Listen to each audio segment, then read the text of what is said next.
Okay, folks, welcome to the April meeting, city meeting of the Board of the Omaha Power District.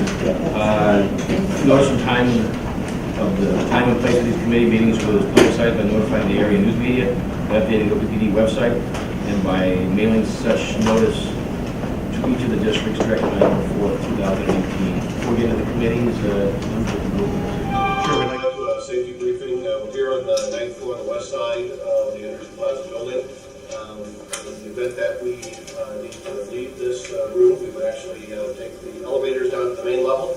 Unless there's a fire, we would actually use the steps, go all the way down to the main level, exit out on the 17th Street side of the building. Fire extinguishers, there's one right behind me here. There's also one in the hallway as well. The first aid kit and the AED are one on top of each other, just on the outside of this door and towards the right. Is anybody here certified in the use of an AED or CPR? Police is very proud of her accomplishment. She passed. So very good. If you have a medical condition, please write it down or tell your neighbor. And we don't anticipate any severe weather. Actually, it's going to be beautiful the next 3 days. But in the event that we would have severe weather, we would actually seek shelter in the west garage, and we would have our security group kind of lead us down that in shifts. So I think that's it for the safety briefing. Any questions? Someone call 911 in the event. Thanks, Mark. Thanks, Mark. We'll call 911 in the event that we need. Well, thank you. Thanks, Jim. Our first committee will be finance. Javier. This is easy. Javier. Good morning. Thank you, Director Lyons. Good morning, everyone. The financial report for the month of March is a slightly different and a much more positive one than the one that was represented in February. As we continue these cold trends and inductions to my first Nebraska winter, I am definitely experiencing that cold, and our revenues are also reflecting that. Retail revenues for March were $73.1 million, which is $6.6 million over budget. That's for the month of March. Year to date, revenues are $5 million over budget. Off-system sales were right on budget for the month of March. However, year to date, we are $11.5 million over budget. And we've been selling power into the market and we've generated sales of $11.5 million over budget year to date. In other income for March was $8.2 million. That was $3.2 million over budget. Year to date, we are at other income. We're $6.3 million still under budget. But we're making ground on that, especially in the month of March. We've significant ground. O&M expenses is again the story that I've been telling for the past few months. We continue to find ways to do more work with fewer resources, and March was certainly not the exception. O&M expenses were $24.2 million for the month of March, which is $2.9 million under budget. Year to date, we're accumulating $1.1 million under budget. And I fully expect to continue throughout the year in our quest for a cost of process improvement initiative and to continue to maintain our knowledge already increased commitment to the public. On the fuel and purchase power side, just as we have sold power into the market, we have also purchased power into the market. For the month of March, fuel and purchase power expenses were $28.5 million. That's $1.4 million over budget. Year to date, we are at $17.9 million over budget. We have bought. The value of the power we have bought is higher than the value of the power we have sold, but not by a big margin. That's expected for this month, for this time of the year. These combined expenses and revenues result in a net income for March of $8 million, which is $10.7 million over budget. Again, a fantastic month for OPPD and our customer owners.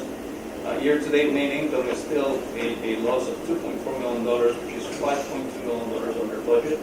It's the slow start of the year, but we certainly made a ton of ground in the month of March. We expect that to continue as the year goes by.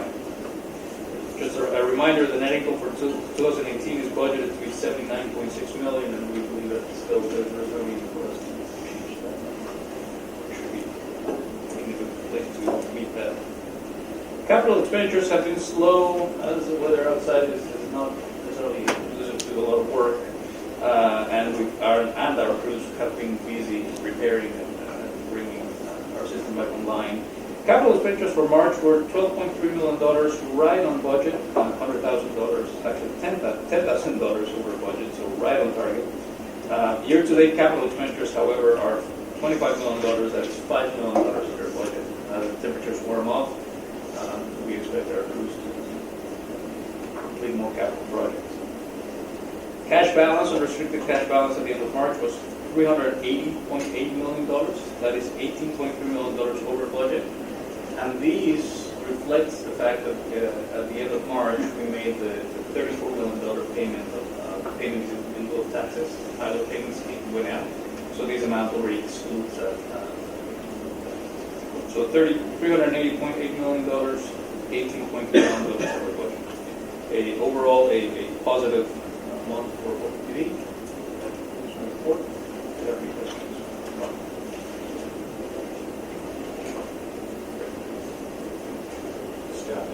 Report from the Enterprise Risk Management. The next was Tracy had sent out an email prior to last meeting. We discussed it at last meeting, and it's a simple change with regards to enterprise risk management policy. Currently, the Financial Insurance and Audit Committee provides oversight for this policy. Really, as we've matured our enterprise risk management approach and evolved it to include much more than finance, it includes safety, reliability, regulatory, reputation, and technology risks as well. The recommendation is that we move oversight from the FIA committee to the governance committee as governance function. We did not receive any other feedback with regards to Ken's email except for a question about why, and then we discussed that last week. So, assuming that there aren't any concerns or questions, it would be for the FIA committee to recommend that change. I believe we have the guidance from the FIA committee.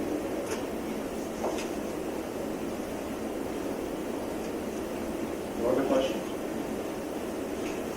We're done. Okay, sure. Sweet. Next committee report will be the nuclear oversight. Eric? I'd like to pass it on to the organization. Thank you, Director Bear. I have several items to report today on the nuclear oversight committee report. First is the physical work associated with our dry fuel storage project. And I have a few pictures here. This is what the facility looked like early in February before the dry gas tender was hired on. And within a month, after the first, they signed the contract on February 16th, they arrived on site on February 19th. This was a week after February 19th, and you can see they're already pouring a concrete pad. Next slide, please. This is the concrete pad. You can see they brought in trailers and other items. I will tell you that the work here is going very quickly. They were in 3 days after we signed the contract. They laid this concrete pad, and they are actually getting to assemble the forms to do the concrete work. So work is progressing very quickly after. And just another view of this to show you the concrete pad's been finished, and they're working on getting that last concrete truck out of the area. So lots of change up there, lots of activity, lots of physical work being done in the area. So continues to work, go very well. Where is that on at compared to the office building? It would be in the training center. It would be just south of the training center. All right, I understand. Thank you. Other questions? Yeah, I've got one more. So that pad, is there one in the picture? Get one of those. Oh, I saw a different one in the slides. That one? Yeah. So that's what it looks like now. That's what it looked like in February before they started work. So if you go to the last slide, this is what it would look like now, although they would also have forms or things like that as well. So moving smartly on. It's been a lot of progress in the last month. And just remind me, if you can, so the cast would be necessarily have time for them to do their work. There's nothing to do with the SBC project. Okay, thank you. So this is where they would be doing. Thank you. Asking clarifying questions. Moving on, I'd like to talk a little bit about station modifications and security upgrades. We've made a significant amount of security upgrades in the last 3 months. These security upgrades are really taking us to what we call our phase 2 security of the plant, which is commensurate with the status of the plant.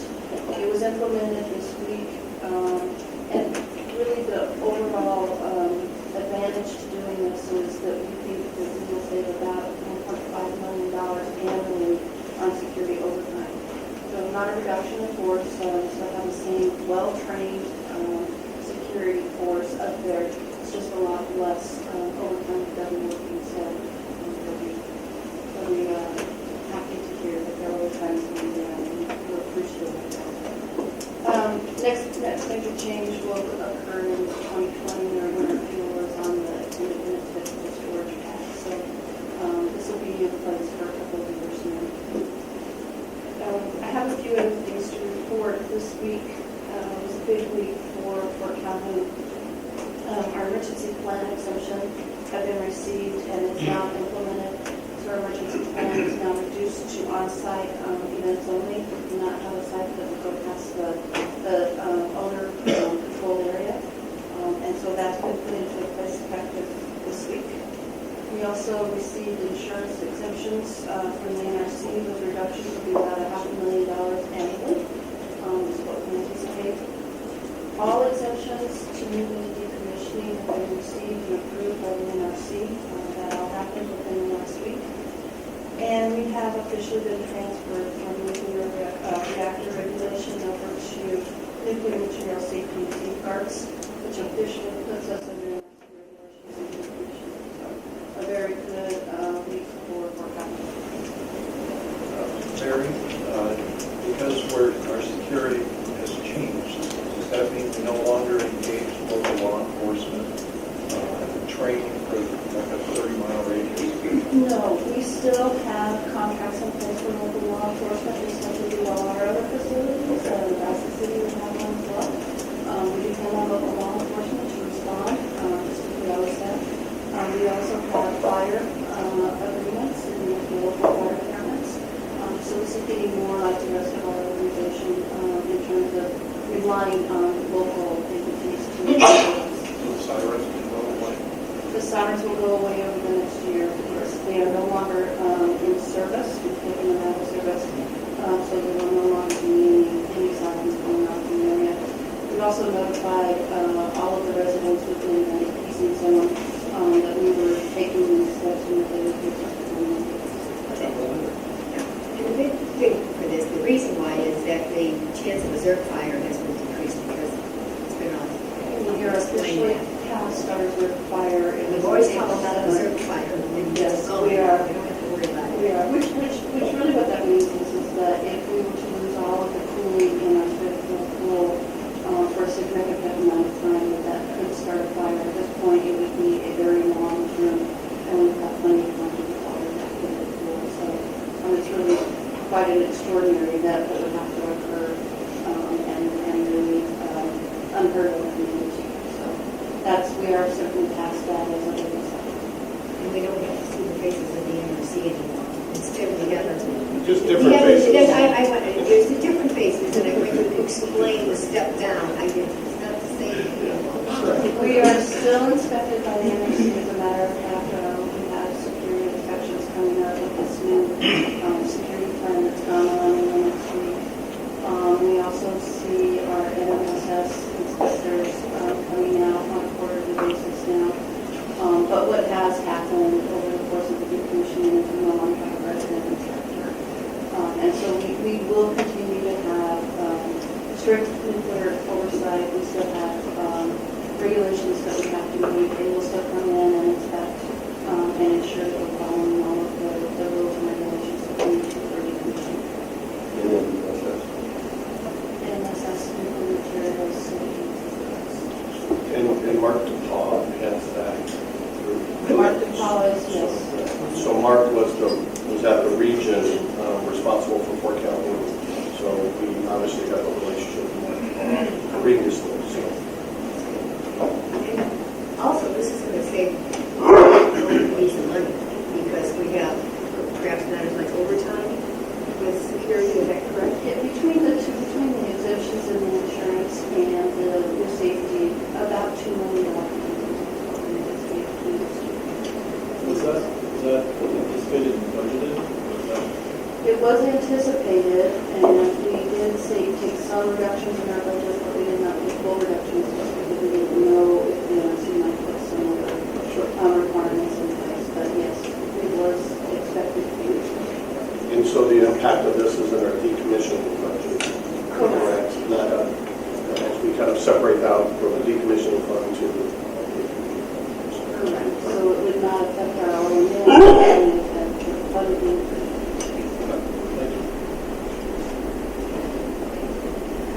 I also would like to report our nuclear oversight team. We have a nuclear oversight audit team, and I have a report from them for this month. It says the site performance remains good, no immediate concerns.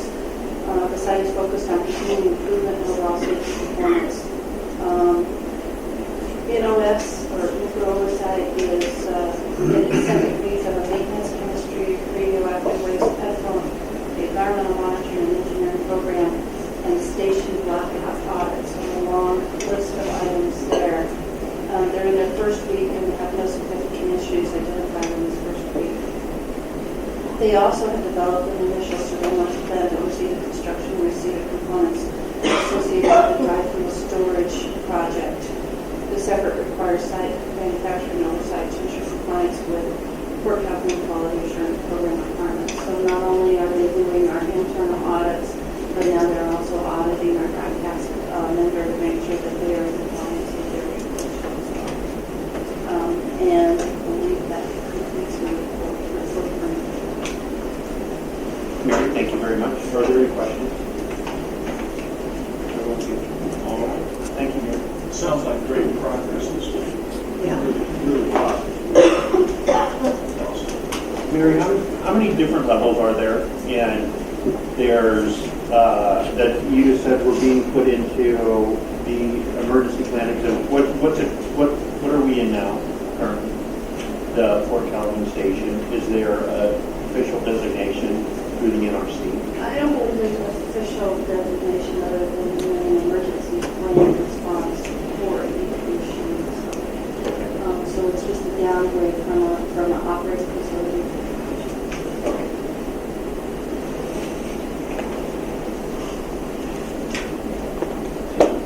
Yep.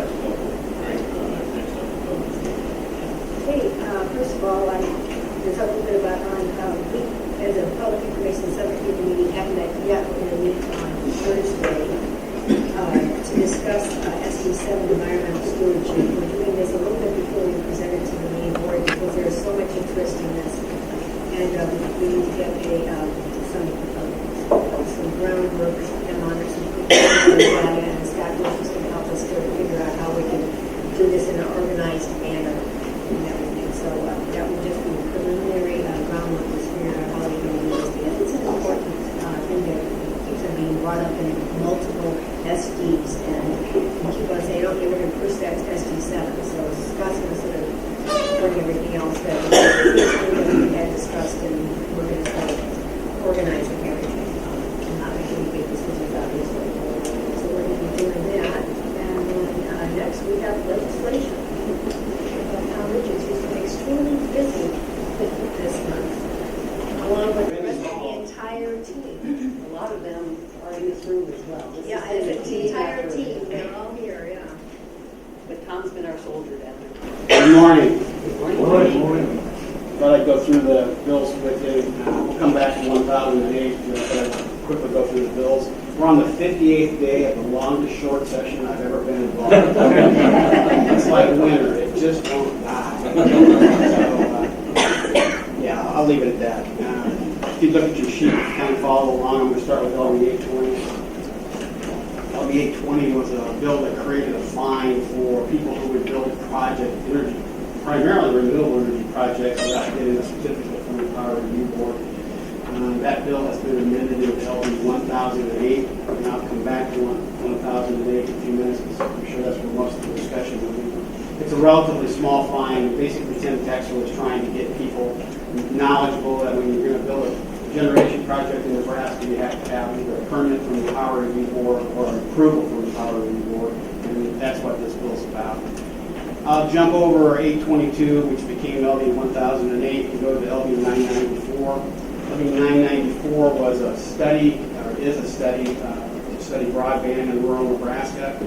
Public Power has one representative on it. It's been changed a little bit. Now the oversight is going to be the Public Service Commission instead of the chairman of the committee. The telecommunications companies are heavily involved, and you can guess that they really don't want us deploying our assets, so they've become very involved in this project. And it passed final reading yesterday. There'll be a representative of Public Power on the committee to study it. It's going to be one of the rural representatives, either from the Rural Electric Association or OPPD. Since they're, I'm guessing it's going to be the Rural Electric Association, since they're the ones that are probably the most familiar with the greatest into the project. So if we jump ahead to 1011, 1011 is a bill. It got amended into another bill. This is why you pay attention to what's going on. It got amended into a bill out on final reading and bypassed the first two processes of legislative approval and got amended into another bill. It was amended into LB 909 and it passed on final reading 46-0. Basically, this bill is a reflection of a move-over law, like when you're on the interstate and the lights are blinking. Well, the law, as it was drafted previously, just referred to highways and interstate systems. This broadens it out to streets and alleys, that when emergency flashes are going on a street, that you move over and get out of the way. This has moved on through final review.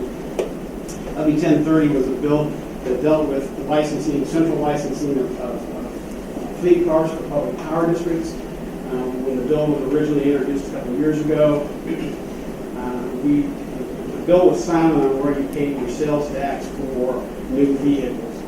We've been paying the sales tax when we buy new vehicles in Douglas County because that's where we centrally license our fleet. And what happens is some of those cars go out into Syracuse and to Ashland. There's not very many of them, but there's a few of them that do. And we've not heard from any of our counties. Some of the smaller counties in the western part of the state and the central part of the state lost some revenue when that bill became effective. So this bill basically creates what's called CITUS. It's a way to track where the cars are actually going to be housed, and you pay your sales tax based on where the car is housed. It doesn't go into effect until 2020 because the state is creating a tracking system. They're going to have it in place, they say, by 2019 for a little more fledged factor we put in 2020 to make sure that that is in place so that people don't have to physically go out and register cars. The sales tax will just automatically move there once that PTR system is put in place. That bill passed final reading last night and is waiting for the governor's signature. One bill from last year I want to touch on is LB 389. I spent a fair amount of time the last couple of weeks on LB 389. This is the wireless small carrier bill. It's a new technology they want to deploy, and primarily be for starters in metropolitan areas where they have a population base. And as I've gotten more immersed in this bill, it comes down to two things. Small cell carriers need right-of-way access, and they need pole access to put their systems up. What I've discovered over the negotiations in this bill was that they really don't have a problem so much with public power districts and the pole attachments because of the price we pay. It's not gouging them. In some cases, for the right-of-way to get to the pole, that's where the rub lies with the small wireless carriers. There's fees from $2,000 to $1,400 per pole to smaller amounts across the state. And that's what they're really targeting the bill about. We worked on an amendment, Seth and I and Steve Bruckner and Steve Fanslaw, that basically pulled public OPPD and NPPD out of the bill. It basically reflects our process, what we do today, pole attachment agreements, or how we acquire right-of-way, And basically, that amendment was run yesterday. Well, let me back up. The bill was heard last week, SLB 389. It did not advance from general file. It was being filibustered by cities, counties, primarily cities, municipalities, municipal electric companies. They don't want to give up that right-of-way authority to charge what they want to charge for. So we worked in between to get a bill or an amendment introduced to that, where it pretty much exempted public power districts, OPPD, and the world from the bill. It would have basically said, you have a pull attachment agreement like we do today, we work that out and you go forward with it. We worked out some easement language on private easements. Private easements are ones that are public or a private owner, and OPPD has to get to some facilities. And we worked some language out with them to be able to get to what they need to get to. So that amendment ran yesterday. So the bill originally ran last week. It did not have enough votes to withstand the filibuster, so they moved off the agenda.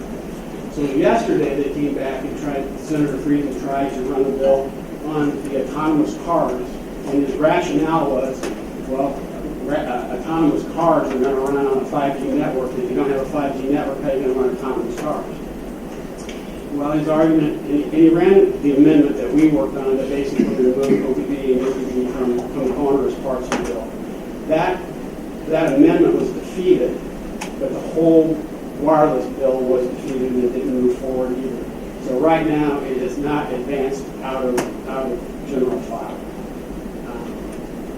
Today, or we're getting close to the last day, you can move a bill off the select file to final reading.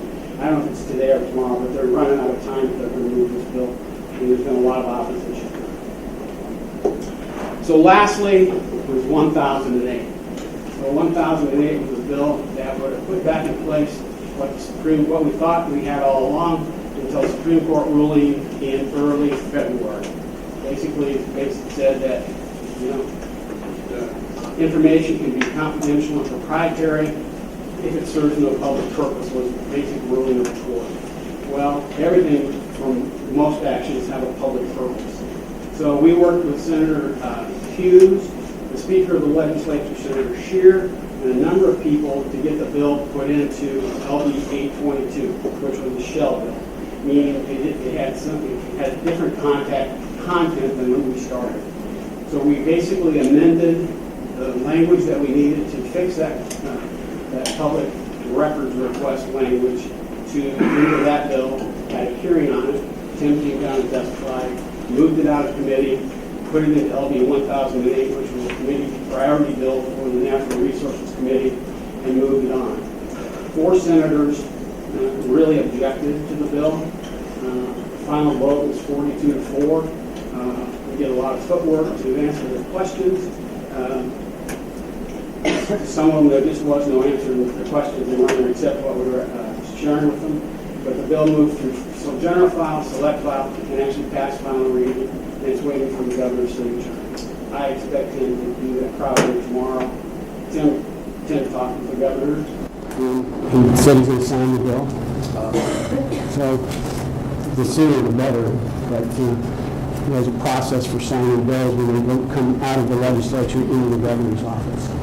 So that's what's been going on the last couple of weeks. Questions? In regards to the last one, I think there's a lot of misinformation that was going on, and I think the team did a very good job trying to explain it. And Tim, I think you did a good job too. Well, I think it's really interesting. I mean, I think some of the arguments that ended up showing up in conversation was about generating megawatt hours, cost of generating facilities, and that's really not the issue that we testified on clearly. Most of that information is public information, either through the electric information administration. It's through other public venues. We get that. It's through our annual reports. You can get the number of megawatts we've generated, our cost of operations, and those kinds of things. The issue for us was really around pricing into the marketplace. And again, the way the RTO works is that we bid into the marketplace determines whether or not our generation operates or not. And if our generation operates in the marketplace based on the pricing that we've done, we get revenue, as Javier indicated in the off-system revenue report that we just talked about, which then is beneficial to our customer owners very clearly. Anything over our customer use essentially is used as revenue to offset costs or offset rates in the future, whatever that may look like. Our concern is, based on the Supreme Court ruling, in fact, it's not the generating costs as much as it is the pricing mechanisms, how we price contracts, how we price in the marketplace, the algorithms that we use, economic development projects that we're engaged with very clearly. Because we do a variety of proprietary information and confidential information from prospects that the concern is they could be used as public information based on this Supreme Court ruling. The other concerns or issue was around wind contracts and rail and transportation contracts. And I know we have a Supreme Court ruling on that of way back when, but the concern is some of these folks that were against this bill were wanting to know our prices of wind contracts because they're in the wind business and the development of energy business. So they want to know those contracts so they know what to bid below in order to be able to win those bids. We don't think that's necessarily in the best interest in how we would look at sharing that kind of confidential information. And many times, it's confidential information that we get from our vendors. And our greatest concern is that if we don't protect the information from our vendors, that we may not get those vendors, one, to essentially bid on our projects and not keep that competitive bidding mechanism in place. So, we had multiple concerns around this, and I think, people tried to simplify it and saying, hey, you don't want to give out generating data and all those kinds of things. And as the board knows, we share that generating revenue marketplace data. As a matter of fact, we'll go into closed session today to talk about that because it's after the first of the year, and we'll kind of do an annual review on that, as we have typically done over the last several years. So, the board certainly gets to see that information and that proprietary information about market prices and generation and those kinds of pieces. So, we're going to continue that. But this was really important for the industry to get. That doesn't put us at a disadvantage in economic development or in pricing in the marketplace. I want to echo what Director Quandt said in terms of what a good job this was by the team. What discouraged me through this was a very small minority, 4 senators out of 49, made a lot of noise, which is fine, but they were really amplified by the press. And I read a number of editorials opposing the bill. And I am gratified that 42 senators got it and understood the impact of this. But I was surprised at how much opposition the press put up to it also, and how much voice they gave to 4 lonely senators. I think I might have mentioned this last month. Senator Hughes, who chairs the Natural Resource Committee, was very intentional after the hearing to get the Nebraska Power Association team and the Nebraska media team together and said, listen, you guys got to come to a resolution that you both can agree to move forward. And, rather than just let this fight kind of continue down and let it go. And I think that was a strong leadership position that he took in saying, listen, public power is public. There is obviously some transparency that needs to continue.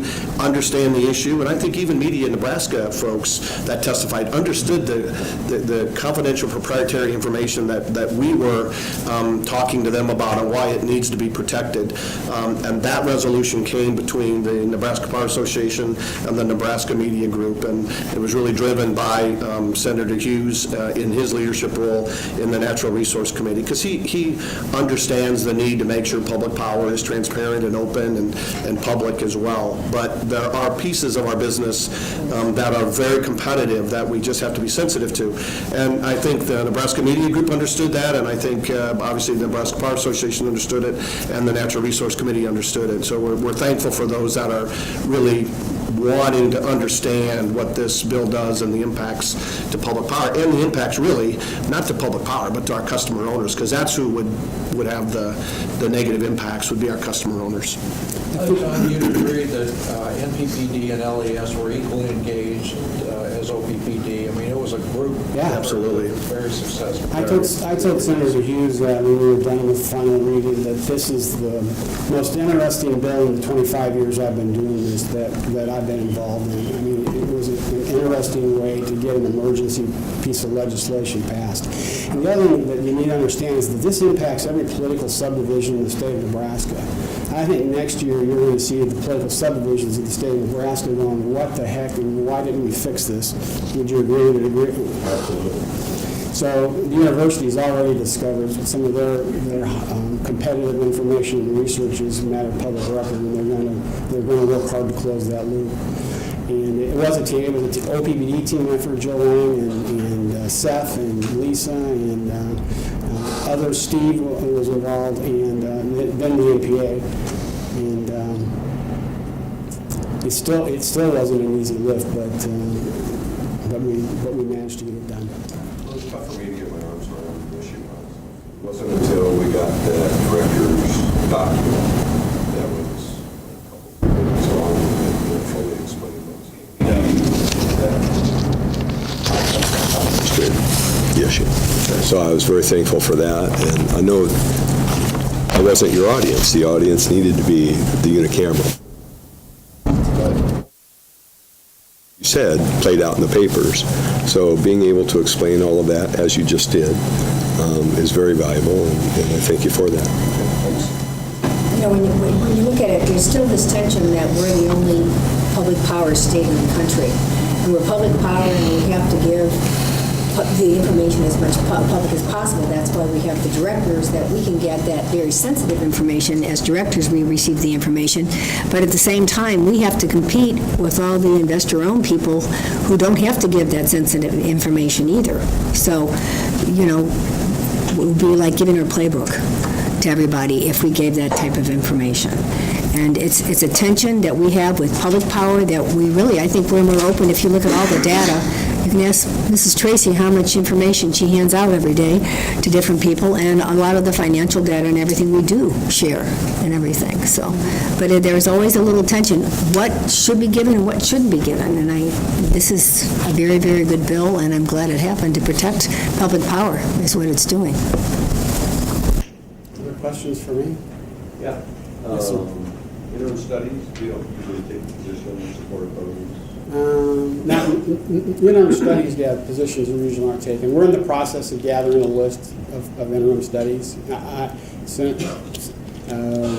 Senator Hughes, one of the things on the third reading of the bill of 1008, one of the things that pulled Senator Wayne off of filibustering again was that the committee, the Natural Resources Committee, is going to look into they're going to look into public power in a more studious fashion where they have some time to work through it. So that's one.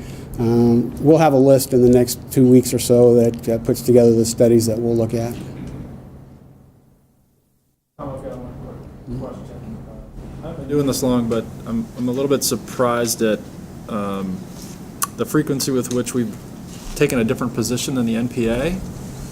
And can you help me get a sense for whether or not this year has been a little bit atypical, or is?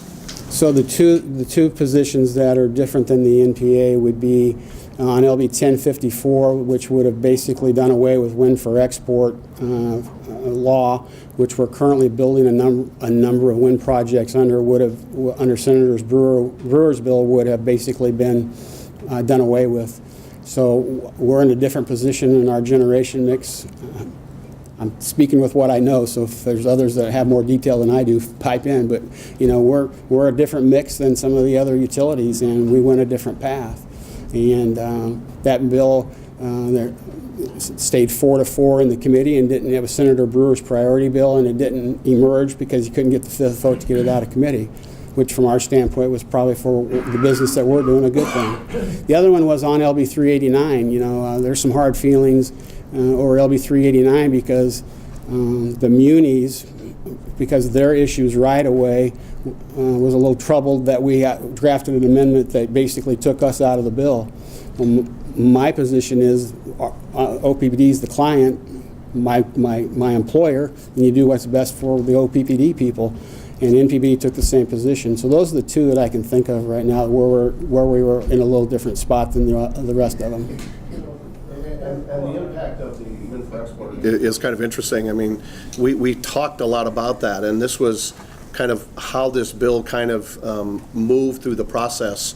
And when it began to take on different kind of amendments and conversation, that's when we decided to engage around it very clearly, and for a couple of reasons. One, we're currently building, the Shoals project is being built as we speak. We're out for a 300, megawatt RFP that I think the board will see next month as we bring that back to the board. We have several projects in Nebraska that are looking at building additional wind. And this bill would have essentially not allowed wind to be built in Nebraska. Now, would we have built wind? We probably would have built wind just because of the really the cost competitiveness that we're seeing in the market today. We might have built it in another state, and we didn't think that was in the best interest of Nebraskans, to be very honest with you. So this is an economic development, and I've told different people my story when I kind of went around this summer, last spring and summer, to different places around the state where we have wind in different community events. I wore my OPPD sweater, and no one came up and said, I don't want to have any more wind up in this neck of the woods. It was just the opposite. It was farmers at the Knights of Columbus and farmers, at the different county fairs pulling me in and saying, what do you do? And we'd like more wind. And matter of fact, I know they talked to me about my farm. I'd like to have a tower on my farm. So I took down the information and send it to the folks that we're doing the wind projects with. But never once did we hear that. And I think Senator Brewer has really struggled with that with his area that he serves. There's a group that's very strongly against wind, and there's also some in that area that also support it. So from our perspective, it was in the best interest of the OPPD customer owners. I think it was the best interest of Nebraska that we take that position very clearly. So, if your observation is it was a fluid year, I would agree. This is the most fluid year in all the years I've been doing it that I've experienced. But I'm not running on my own. I report when things are getting fluid. I report to Lisa. I try to keep you up to speed on the director's update. I've done more director's updates in this year than I've done in the past 20. So. And it's not a problem. I'm just telling you, it was a more fluid situation. Yeah. Let me ask you, I appreciate you going into detail on that, but I wasn't concerned about that one, and I don't know that I have a concern either way. I look at the 2008 list, and there are 4 where we've got a different position than the NPA. So maybe my question is, are we confident and comfortable that the relationship that we have with the NPA is still one that merits the time, energy, and money that we're putting into that relationship? I'll let the boss speak to that. Well, thank you, Tom. I think broadly for the state, the answer is we're far more aligned on these critical issues that we get to see in the legislature, but even broader than that, even federal legislation that impacts the state, we're aligned on. And I think it is something that still presents really good value for us to be engaged. But I will tell you, last year as a senior team, we reviewed, our role in the Large Public Power Council, the American Public Power Association, and NPA on whether we ought to continue and what were the advantages and so we'll review that as periodically, because I think it's just good to do that and say, are we getting the value to do that? So more often than not, we're aligned on many common issues that we have in the state, but there are some that, because of our strategy, maybe a little different. The focus that we have is a little different. Our customers may be a little different. Then we're going to take different positions, and we've shared that with the NPA, and it's just part of business, right? So, but it's an opportunity for us just to continue to review that and see if there's value. Okay. So some of the, just on the neutral positions, part of like on the broadband study, the communications companies will be deeply involved in that. I've watched that since 1996.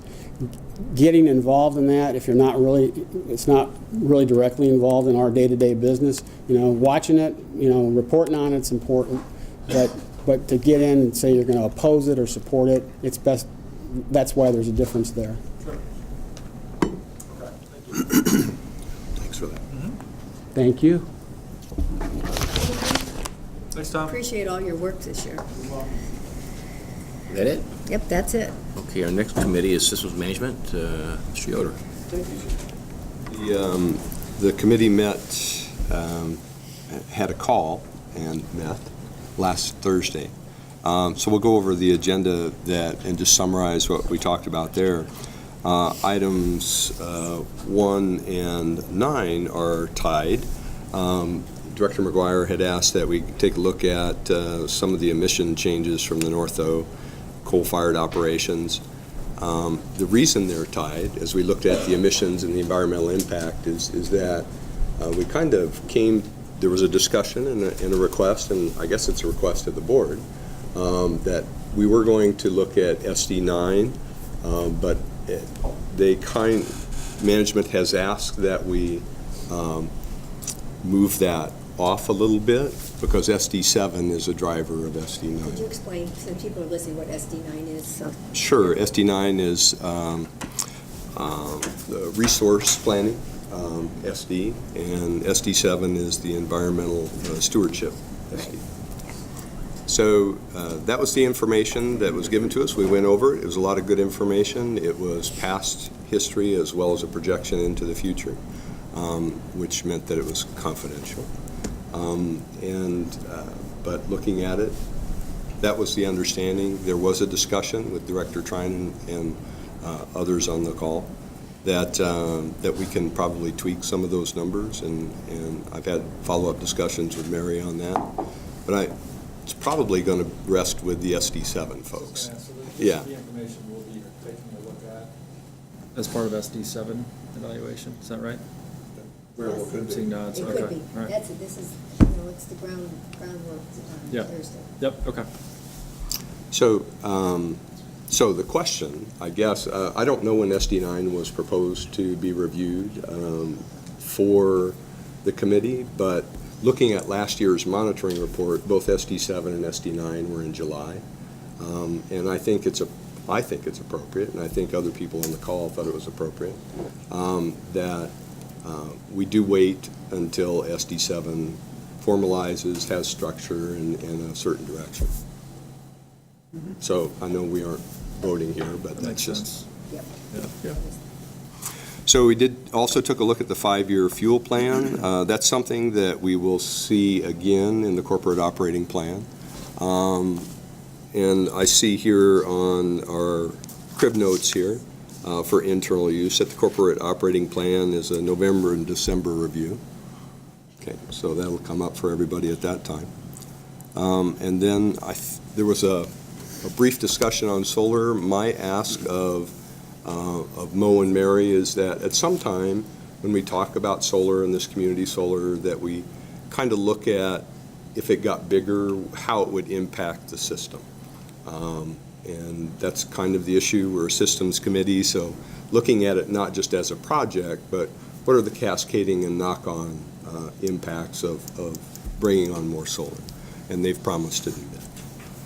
So with that, I'm not going to say anything else. Anybody else that was on the call want to say anything on those items? Then I will turn over for the detailed report to Mo and Mary. Okay, I think I have the first board action item. This is a contract for construction services for many system improvement projects that we have this year. Those projects include irrigation projects, projects to also increase capacity, and some to upgrade the system to improve reliability. And some of those locations of these projects are in Falls City, Pawnee City, some in Bennington, and also Palmyra. So we went through the process, and we got 4 bids, I believe. They were all legally and technically responsive. And L.E. Myers, who we have done a lot of business with to mainly augment our workforces, was the best and lowest bid in the amount of $2,711,108.70. And I'll be happy to answer any questions. I also have Director of Work Management and Project Management, John Buckley, here. If we have any questions, he will step in also and assist. But it's pretty straightforward contract.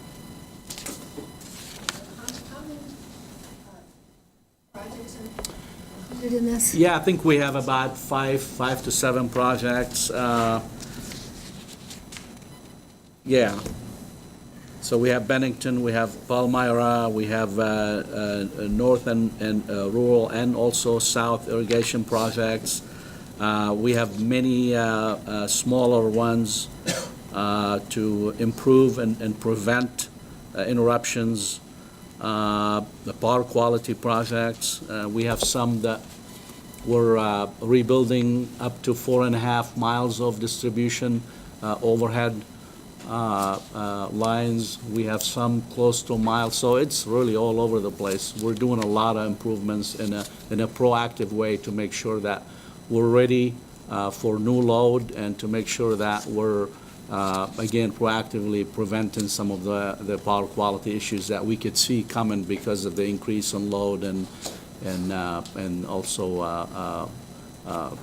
from a maintenance perspective. So. Ease of scale, we'll get everything Yeah, done, and you've got absolutely. one It person allows you're us dealing to with. Pick, Yeah. pick the best. And I don't know if you have the information, but the bids were all the way from $2.7 million to $3.7 million. So that's a really awesome process that we go through. I noticed in here that the legal counsel advised that L.E. Myers took exception to some of the terms and conditions and the other 3 didn't. Were we able to work through those issues to our satisfaction, since we're talking about awarding them the work? Yes, I Yes, believe so, okay. but I'll Yes, they withdrew the item that I identified as being problematic. And that's not really, that happens more often than you think. And we usually work through those once we communicate and understand what they're doing and they understand what we're doing. As part of the onboarding and training and learning more about OPPD, I was very thankful for the session that we had that helped us better understand the capacity of the southern areas compared to the metro and other areas. This, though, is the way I read this, is that it upgrades and rebuilds overhead distribution mostly, which is good. It's nice to have reliability when you're already feeling like, maybe there might not be enough. So I think that's great. Yeah. And I would mention this is in addition to the transmission and distribution improvement program that we typically spend $12 to $15 million, where we're replacing a lot of underground cable this year, and we're really doubling the number of miles that we typically do this year. So we're really trying to be very aggressive in being ahead of the curve. So. Yeah, that's terrific. I think the ag community is feeling pressed on a lot of sides, so this is good. Mo, do you have any information on Ceresco and upgrading their system, or what we're doing to help correct some of the issues down there? Sure. I can give a quick update. Sorry to blindside you. Oh, no problem. I'm happy to do it. When we looked and assessed what was going on when we had the outage, we came up with a plan that addresses short-term issues and also long-term issues. So right now, we're moving through a couple things that we're doing to address the issues in a very timely manner. So we're replacing hardware on the poles to make sure that if we have another a pretty bad storm, that our system is hard enough to really kind of go through it without any damage. Then we're also doing something, a couple things in the long term, which include maybe bringing additional circuit to the system that would give us the backup in case we need it. We're looking at other also way to address these issues, including planning in the next probably a year or so to even harden the system a little bit more. So one of them is maybe moving the distribution circuit from under the transmission line. That way, if we have a storm, we're not knocking down both of them at the same time. So there are a lot of things that the team is doing, and we've made a lot of progress. I think replacing all these hardware that I was talking about was supposed to be done in April, so we're making a lot of progress. And we continue to even, plan on doing more as we move forward. Maybe that's what you had in mind, yeah. Yeah, thank you. Yeah, there was, I think there was a... Yeah, John, feel free to jump in. Sometimes it's on paper, so I brought some examples that you can pass around. So basically what we're doing on a lot of these projects, we're upgrading from a number 2 cable, which is kind of our smallest primary, either to a 1/0 or a 4/0 cable. And then on some of our bigger load projects that we're adding, we're going to 3-phase, and that cable size is 636. So some of those big 3-phase projects to get some of this irrigation load and some of those other projects. So we are doing some substantial upgrades on those areas. So I thought you guys could pass that around, and should be beneficial. Yeah, that's... Hey, that's... John, I have a quick question. If I touch that wire with my bare hands, will I get fried? Yeah, these are all primary voltage. So like on the distribution system, you'll see that in a 3-phase, it'll be the top 3 wires. Okay. Sometimes there'll be a neutral above it. In the metro, most times that top wire is the hot wire, the primary, so you might, if a branch touches it, you might see sparking and those types of Hey, things. when we go fly that kite. So yeah, this down. bare wire is going to be, in most situations, the energized conductor. Okay. In some cases, it'll be a neutral, Okay. but in most cases, it's the energized. And then, Mo, you talked about something to slow down the galloping on, it's a wire wrapped around? Yeah, great point. We're adding what we call spoilers, and basically, when we have a lot of wind, the wires will start dancing, we Right. call it galloping, and they touch one another, and when they do, the customers see that, a little bit of a flicker. So when we add those spoilers, it will prevent that from happening. Depending, up to 80 miles an hour, but if it goes beyond that, then it's really hard to prevent that. But thanks for bringing that up. So we're doing a lot of things to be proactive. Thanks. Okay, Mo, I had a couple of questions. I'm going to blindside you again from the other side of the dumpster. There was a mine construction project going in, a Nubian mine or Niobian, rare earth metal. Is that project still online, or? They'll take your money. So we are still working with the local economic development groups in the southeast part of our region on that project. That project is still moving forward. They're in certain phases of capital generation and those kinds of projects. So that's still moving forward. I would say it's not at a point of construction. It's not at a point where it's finalized in any way, but obviously we're working very closely with them. We've talked with them about how we would serve them and what that would look like and those kinds of things and what the cost would be to do that. But that's still in process. Okay, so there's no construction, none of No, them? not yet. No OPPD? No. How about the Sibley line? Is that completed? Was that the line from Nebraska Missouri City? transmission. Yeah, oh yeah. To Canton, okay. A while ago, I think, end of 16, I believe. That's what I think, too. And we completed that about 6 months ahead of schedule. All right.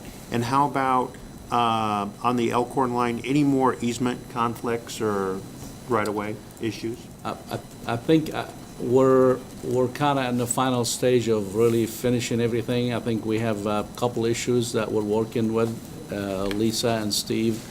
And the project is really on track to be done, I believe, by October of this year. So we're working through it. Okay. Yeah. And LED bulbs, do they put out more lumens than incandescent or the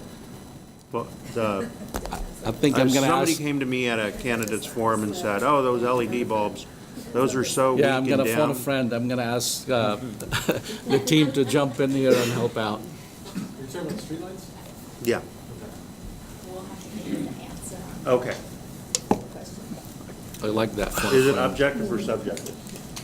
It's very clear what lumens they give out, and what happens, the lights may not necessarily go out like they would on a high-pressure sodium, but they would begin to fade, right? So it's not an on and an off like you would with a high-pressure sodium. They tend to fade and dim, so to speak. But again, their longevity is 20 years versus 5 years, right? Yep. So there's some value there. Typically, the lighting at the surface level is going to be the same. Okay. So. And these LED bulbs have gotten better and better, you know, which is why we're more interested in it now than we were 5 years ago. And the cost has As far as cost, come the cost down has come and down, kind of yeah. cross to the value proposition. I think a lot of people are thinking of the lights you can put in your yard that are solar powered, and those are really weak. Yeah. That's kind of a lousy product, and that's a lot of people's exposure to LED. I've been in a number of the laboratories, the lighting companies that were putting these together, and they can be blindingly bright. It's a huge progress made in both brightness and in different color in the spectrum. And the hardiness of the construction. Oh, yeah. I mean, Yeah, Yeah. they can do it. It's the- Well, it's thank the you all for product. the questions. I knew what I said. This is straightforward. I knew that was. That was a kiss of death. Well, you know, I would say if you drive by the Orpheum and look at the LED conversion that we assisted them with on their, on their marquee, certainly it's far brighter than the incandescent bulbs. So they've done a nice job. Lower cost and we'll help them out, and it's certainly brighter. I think it's nicer looking than high-pressure sodium, too. It's not as yellow, Yeah. so I think it's a superior product. Thanks. Thank you, Jeff. Mary, can I ask you to take on the installation of Nebraska City Unit 1 and the human-machine interface upgrade? Yes, and I'm not going to make the same error. Yes, this is as we discussed earlier this year, the finishing superheater materials were approved by the Board of Directors in January for $3.7 million. And then the lower slope tubing was also approved in February for a little over $1 million by the Board of Directors, so those materials are on order. This contract is really for the labor to install both of those, and we are requesting that we be allowed to enter into a contract, negotiate and enter into a contract. And the reason that we're doing that is we're concerned about these two projects in terms of, if you look at the finishing superheater, it is at the upper end of the boiler, the lower slope tubes are at the bottom. And so we want to be able to talk to the contractor directly and negotiate with them things like project schedule, because we're on a tight time frame to get this done. We have an outage schedule that we need to meet. We want to know their detailed work plans so that we can ensure safety is of utmost importance. And then we want to look at also the pricing and the risk mitigation associated with this. So this is a complex installation in a very short period of time. And so we would like to negotiate and enter into a contract for the labor associated with these two projects. So that is the finishing, that is the first item. My recollection of the boiler tube, some of those bids were coming from China. Did we finally select one that the material's coming from China? The material is coming from China, but it is being manufactured in the U.S. Are the tariffs, the steel tariffs, going to impact that? Have we determined that? Possibly, and we've been talking to the vendor in regards to that. Would depend on when they hit the import side. And so we've been in contact with the vendor, and it is a potential that it could be impacted by that, yes. Any idea the financial impact?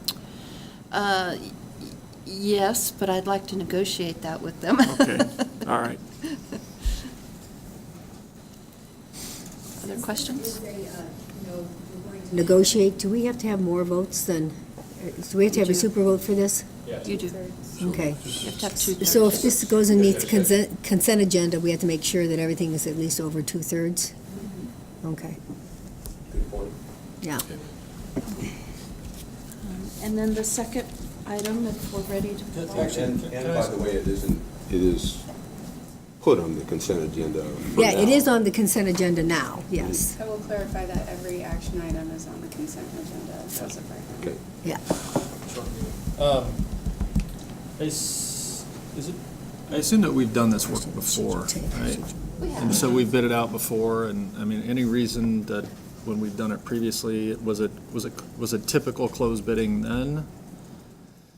I can't go back Yeah, and tell you and that you maybe history. weren't around, right. I wasn't around, but what I can tell you is the difference here would be that we're doing them concurrently. Okay. And that's All right. not typical. That Okay. is atypical. And we want to do that specifically because we're seeing the tube failures as we went through when we approved the material. And we think it's important that we get in there and get them both fixed at the same time. Okay, yeah. Thank you. Anything else? Okay. The second item that I have is the HMI, or the Human Machine Interface. You can tell by the term that this is a very old system. We're not talking about control systems, but that's really what this is the control systems for Sarpy County Units 1, 2, 3, and Jones Street 1 and 2. The existing software that we have is obsolete, and this is to go in and to upgrade it with this. We are asking again for the ability to negotiate and enter into a contract specifically with ABB, because ABB has done our other units. And so we do want to go to the same one so that we have our operators trained on the same system going forward. And so it's important that we continue with ABB in this regard. So this is asking for approval to move forward with that, negotiate and enter into a contract with ABB.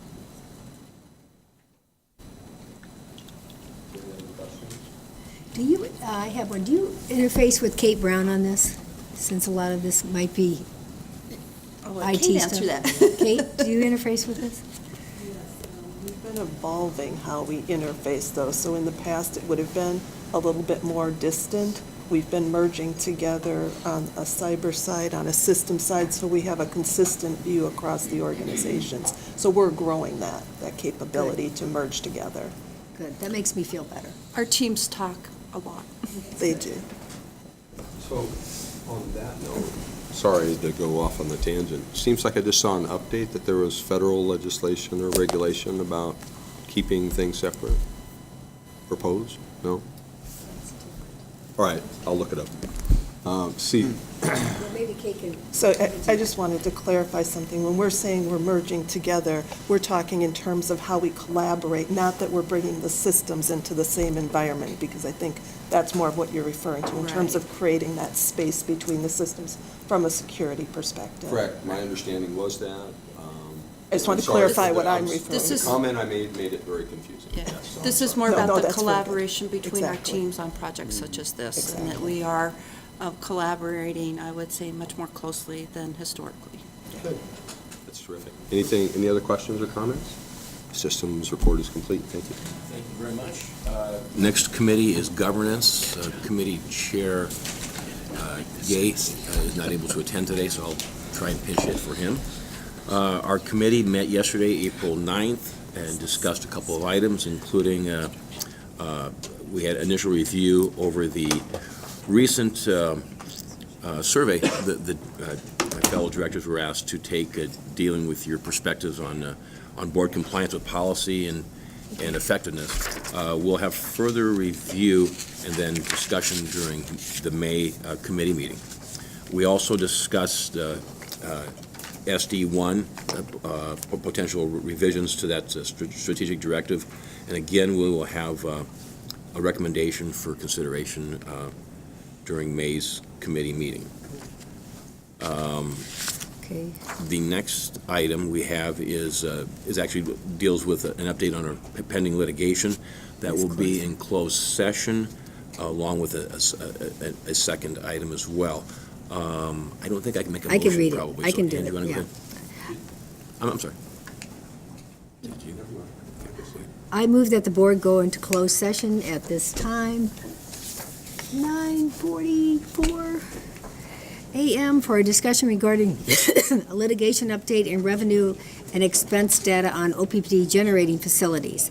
With respect to the litigation update, the closed session is necessary to address information that is protected by the attorney-client privilege and attorney work product doctrine. With respect to the revenue and expense data on OPPD generating facilities, a closed session is necessary because the information involved is conditional, confidential, proprietary, and competitive information which, if disclosed, would give advantage to competitors and serve no public purpose. This motion requires a second to move forward. Barrett, Yes. Kavanaugh, Yes. McGuire, Yes. Lyons. Yes. Moody. Yes. Trinan. Yes. Yoder. Yes. Motion carried. Okay, the motion to go into to closed session has passed. The closed session will be limited to a litigation update and revenue and expense data on OPPD generating facilities. No votes or board action will be taken during the closed session. Thanks, folks. And that the end of our executive session, there's no other items on the agenda.